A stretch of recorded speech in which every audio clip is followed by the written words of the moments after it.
என்னால வர முடியாது மாமா. இது வரைக்கும் பொண்ணை பத்தி எதுவும் சொல்லாம மற்ற விஷயங்களும் பேசாம நேரா நிச்சயம் பண்றதை பத்தி பேசலாம் வாங்க அப்படின்னு சொல்லிட்டு கூப்பிட்டீங்கன்னா என்னால எப்படி வர முடியும்?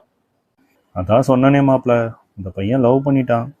உங்க பையன் என்ன கேட்டு லவ் பண்ணியிருக்கணும். அப்புறம் வீட்டு மாப்பிள்ளையா எனக்கு என்ன மரியாதை? அப்படிலாம் சொல்லாதீங்க மாப்பிள்ள, நீங்க தானே முன்னாடி நின்று நடத்தி தரணும். எனக்கு வர இஷ்டம் இல்லை மாமா. நீங்க தொல்லை பண்ணாதீங்க, போன வைங்க. இந்த வீட்டுல இருந்து யாரும் போக கூடாது. என்னை பத்தி என்ன நினைச்சிட்டு இருக்காங்க? அதான் அவளை சொல்றாரு, போலாம்ல. நான் மானஸ்தேன், எனக்கு இன்னும் சூடு சொரணம் நிறைய இருக்கு. மச்சி நிச்சி வர்ற நேரம் மண் மணக்குது, மனசுக்குள்ள பஞ்ச வர்ண கிளி பறக்குது. மாமா எப்ப வர்றீங்க? நான் எப்போ கிளம்பிட்டேம்மா. உங்க அக்கா தான் இன்னும் கிளம்பாம உட்காந்துருக்கா. அவ கிடக்குறா, நீங்க கிளம்பி வாங்க. உங்களுக்காக ஸ்பெஷலா ஒண்ணு வச்சிருக்கேன், மறக்காம டெய்ரி மில்க் வாங்கிட்டு வாங்க.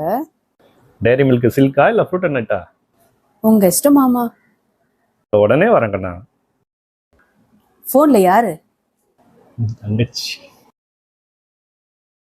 ஏதோ சூடு சொரணம்லாம் சொன்னீங்களே. கூப்பிட வேண்டிய எங்க கூப்பிட்டா போகாம இருக்க முடியுமா? நீ என்ன இன்னும் கிளம்பாம இருக்கா? சீக்கிரம் கிளம்பு. கூலர்ஸ் வேற. இவருதான் மானஸ்தன். வணக்கம். மானஸ்தனா? மூஞ்சி பார்த்தா அப்படி தெரியலையே.